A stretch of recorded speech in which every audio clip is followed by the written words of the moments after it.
अस्सलामुअलैकुम dear students, आज के लेक्चर में हम सिट के बारे में पढ़ेंगे जो क्लास 10th मैथमेटिक्स में मौजूद है। डियर स्टूडेंट्स, अगर आपने मेरे चैनल को अभी तक सब्सक्राइब नहीं किया तो मेरे चैनल को ज़रूर सब्सक्राइब करें और घंटी के बटन को दबाइए ताकि आपको मेरी आने वाली वीडियो की नोटिफिकेशन मिलती रहे। आते हैं आज की अपनी टॉपिक की तरफ। सिट का डिफिनीशन ये है, the collection of well defined and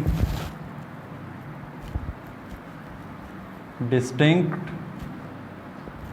objects is called a set। जब हमारे पास वेल डिफाइंड और डिस्टिंक्ट ऑब्जेक्ट्स की कलेक्शन को हम कलेक्ट करें तो उस कलेक्शन को हम सेट कहेंगे।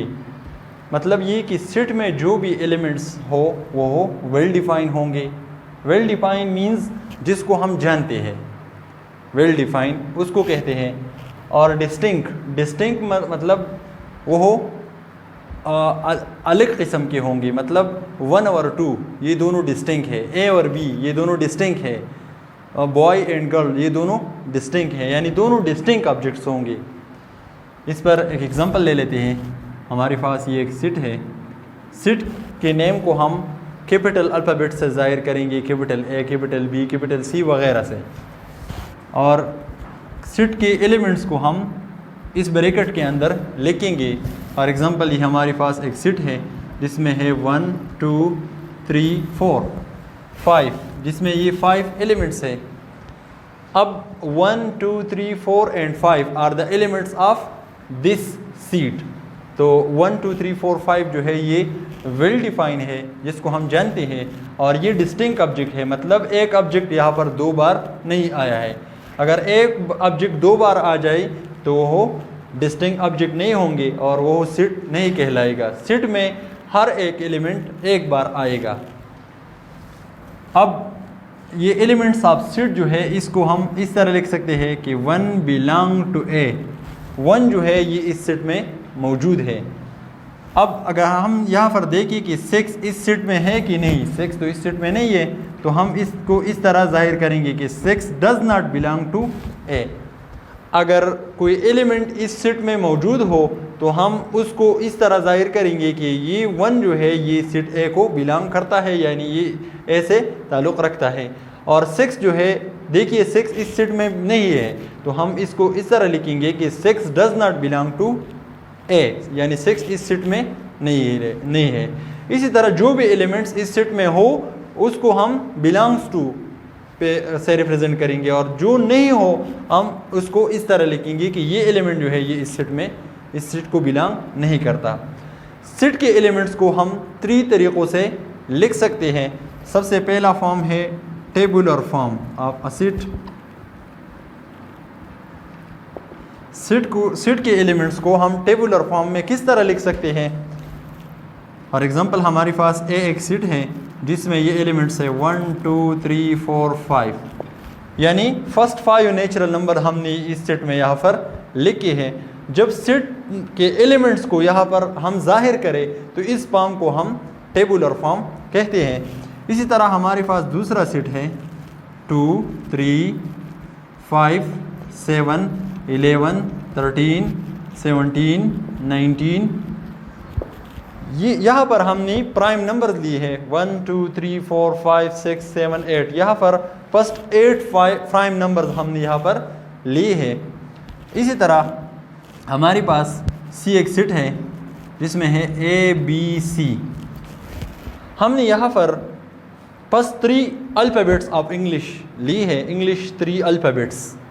इसी तरह जेड हमारे पास एक सेट है जिसमें है 0 ±1 ±2 ±3 एंड सो ऑन। ये हमारे पास एक और सेट है।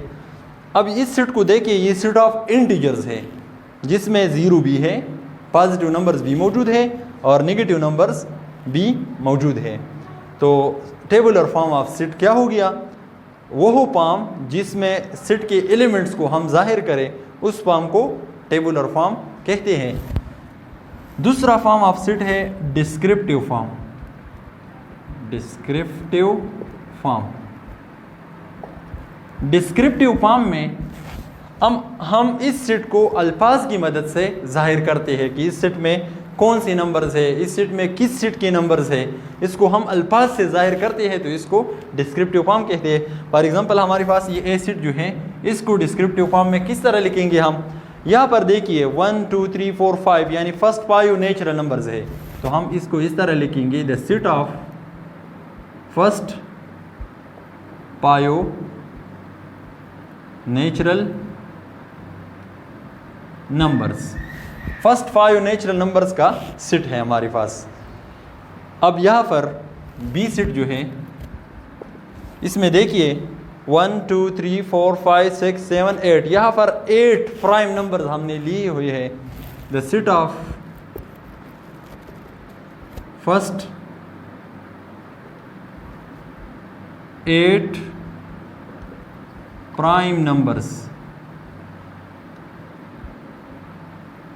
फर्स्ट 8 प्राइम नंबर्स हमने यहाँ पर लिए हैं। सी सेट को देखिए हमारे पास इंग्लिश अल्फ़ाबेट्स की फर्स्ट 3 लेटर्स है। The set of first 3 letters of English alphabets. English के जो अल्फ़ाबेट्स है इसकी 3 फर्स्ट लेटर्स हमने यहाँ पर लिए हैं। इसी तरह हमने यहाँ पर सेट ऑफ इंटीजर्स कंप्लीटली लिया हुआ है। द सेट ऑफ इंटीजर्स,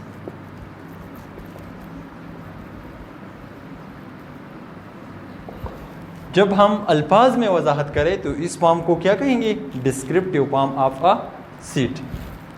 हमारे पास तीसरा किस्म जो है सेट बिल्डर नोटेशन है।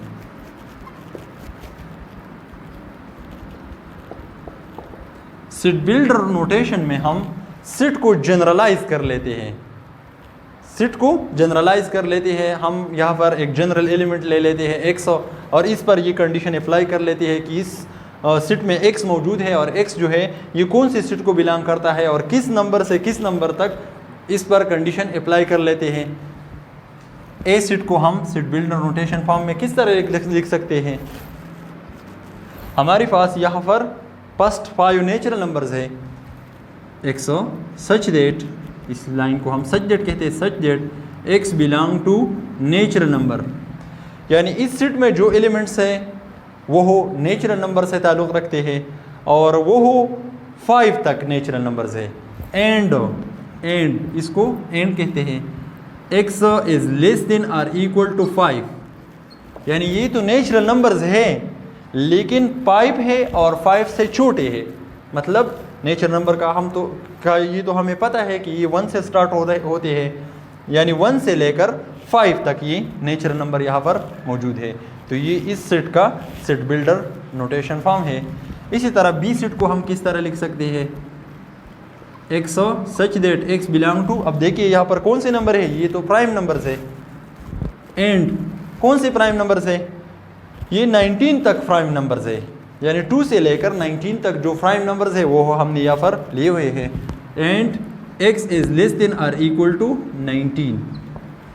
अब इस सेट को हम सेट बिल्डर नोटेशन में किस तरह लिख सकते हैं, C 100 such that x belong to English alphabet,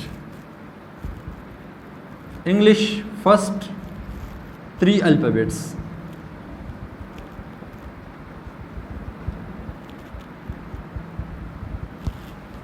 x जो है ये सेट से ताल्लुक़ रखता है लेकिन ये इंग्लिश की 3 अल्फ़ाबेट्स जो है, फर्स्ट 3 अल्फ़ाबेट्स जो है वो हमने यहाँ पर लिए हुए हैं। और इसी तरह z को हम इस तरह रिप्रेजेंट करेंगे कि x such that x belong to integer. यहाँ पर कंडीशन नहीं है क्योंकि ये कंप्लीट इंटीजर्स हमने यहाँ पर लिए हुए हैं, तो हम यहाँ पर लिखेंगे कि x such that x belong to integers. इसी तरह अगर ये अल्फ़ाबेट हमारे पास a से लेकर z तक होते तो हम यहाँ पर लिख लेते कि x belong to English alphabets, बस, यानी 3 का नाम नहीं लिखते यहाँ पर। तो ये इन सीट्स का सीट बिल्डर नोटेशन है। इसी तरह की और एग्जांपल्स आप ख़ुद मुख्तलिफ़ किस्म की ले सकते हैं। इंशाअल्लाह हम अपने आइंदा लेक्चर्स में सीट की फॉर्म्स जो है, टाइप्स ऑफ सीट्स पर बात करेंगे इंशाअल्लाह आइंदा लेक्चर्स में। शुक्रिया।